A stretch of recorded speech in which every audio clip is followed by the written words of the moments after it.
নমস্কার বন্ধুরা, আমার চ্যানেল ও পেজে সবাইকে স্বাগত। আজ যে রেসিপিটা আপনাদের সাথে শেয়ার করব, আশা করছি ভিডিওর প্রথম অংশ দেখে আপনারা বুঝেই গেছেন। হ্যাঁ, সেটা হলো কাসুন্দি। এই কাসুন্দি বানানোর অনেক রকমের পদ্ধতি আছে, তবে আমি যে পদ্ধতিতে বানিয়ে থাকি তাতে একটুও তেতো হয় না এবং সারা বছর ভালো থাকে। কাসুন্দি বানানোর সেই সহজ পদ্ধতি আজ আমি আপনাদের সাথে শেয়ার করব। সহজ পদ্ধতিতে আম কাসুন্দি বানানোর জন্য প্রথমেই এখানে আমি এরকম সাইজের দুটো অর্থাৎ 300 গ্রাম মতো কাঁচা আম ভালোভাবে ধুয়ে নিয়েছি। এখন প্রতিটা আমের মোটার দিকটা অল্প করে কেটে বাদ দিয়ে খোসা ছাড়িয়ে লম্বালম্বিতে মাঝখান থেকে দু টুকরো করে চিড়ে নেব।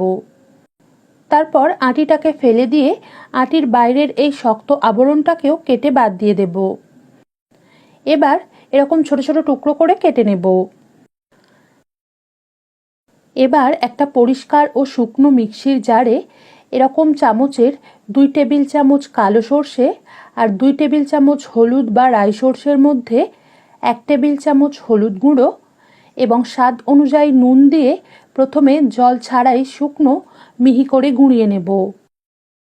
এবার কাঁচা আমের টুকরোগুলোকে আরও একটা মিক্সির জারে ঢেলে এর মধ্যে দিয়ে দিচ্ছি 1 থেকে 1.5 ইঞ্চ মতো ছোট ছোট টুকরো করে কেটে রাখা আদা, কয়েকটা কাঁচা লঙ্কা, এরকম চামচেরই 2 টেবিল চামচ চিনি এবং গুঁড়িয়ে রাখা সর্ষে। এরই সাথে জল না দিয়ে হাফ কাপ অর্থাৎ 100 মিলি মতো কাঁচা সর্ষের তেল দিয়ে এগুলোকে একদম মিহি ও মসৃণ করে বেটে নেব। এরপর স্বাদটা চেখে দেখে আরও একটু ঝাল প্রয়োজন ছিল, সেজন্যই আরও কয়েকটা কাঁচা লঙ্কা এবং আরও একটু সাদা নুন আর ওই কাপেরই 4 ভাগের 1 ভাগ অর্থাৎ আরও 50 মিলি মতো কাঁচা সর্ষের তেল একটু মিশিয়ে নিয়ে হাফ চামচ বিট নুন দিয়ে এগুলোকে মিক্সিতে আরও একটু ঘুরিয়ে নেব। দেখুন, এগুলোকে একদমই মিহি ও মসৃণ করে বেটে নেওয়া হয়ে গেছে।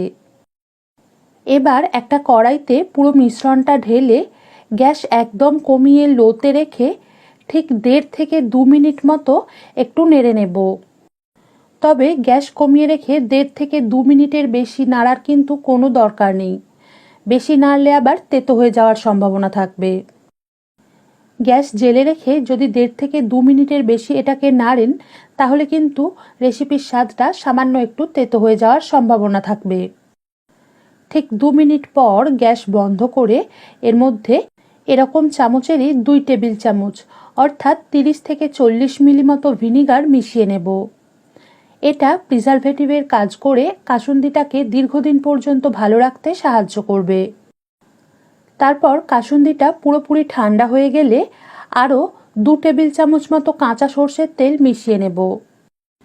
এই পর্যায়ে কাঁচা সর্ষের তেলটা কেউ চাইলে নাও মেশাতে পারেন, তবে আমি মেশাচ্ছি। তার একটাই কারণ হলো কাসুন্দিটাকে শিশিতে ঢালার পর তেলটা পুরোপুরি কাসুন্দির সাথে না মিশে উপরে ভেসে থাকবে। আচারের মতো কাসুন্দির উপর সামান্য একটু তেল যদি ভেসে থাকে তাহলে কাসুন্দির মধ্যে ফাঙ্গাস পড়ার সম্ভাবনাও অনেকটা কমে যায়। আমি যে সমস্ত উপকরণগুলোকে এরকম টেবিল চামচের সাহায্যে মেপে নিয়েছি, এই টেবিল চামচ সবার কাছে নাও থাকতে পারে। যাদের কাছে টেবিল চামচ থাকবে না তারা বাড়িতে এই ধরনের যে ছোট স্টিলের চামচগুলো হয় সেই চামচের 2 চামচকে 1 টেবিল চামচ হিসাবে ধরে সব কিছু মেপে নেবেন। এখন এটাকে একটা পরিষ্কার ও শুকনো কাঁচের শিশিতে ঢেলে নেব।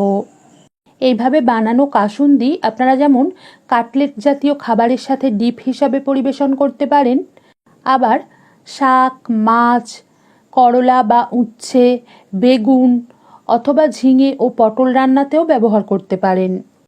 এবার এটাকে ঢাকনা বন্ধ করে সারা রাত বা কমপক্ষে 8 থেকে 10 ঘন্টা রেখে দেওয়ার পর ঢাকনা খুলে মুখে একটা পাতলা কাপড় দিয়ে ঢেকে কড়া রোদে পরপর 2 দিন 3 থেকে 4 ঘন্টা দিয়ে রাখলেই এই রেসিপিটা পরিবেশন করার জন্য তৈরি হয়ে যাবে। তবে মাঝে মাঝেই অর্থাৎ সপ্তাহে অন্তত 2 দিন ঢাকনা খুলে মুখে একই পদ্ধতিতে কাপড় জড়িয়ে রোদে দিয়ে রাখলে কাসুন্দি দীর্ঘদিন পর্যন্ত ভালো থাকবে। যখন এই কাসুন্দি কাটলেট বা চপ জাতীয় কোনো জিনিসের সাথে পরিবেশন করবেন, তখন তেলটাকে কাটিয়ে অল্প মিশ্রণ নিয়ে সামান্য একটু গরম জল মিশিয়ে হালকা পাতলা করে নিতে পারেন। তাতে কিন্তু স্বাদের খুব একটা হেরফের হবে না। আজ এ পর্যন্তই। সবাই ভালো থাকবেন, সুস্থ থাকবেন।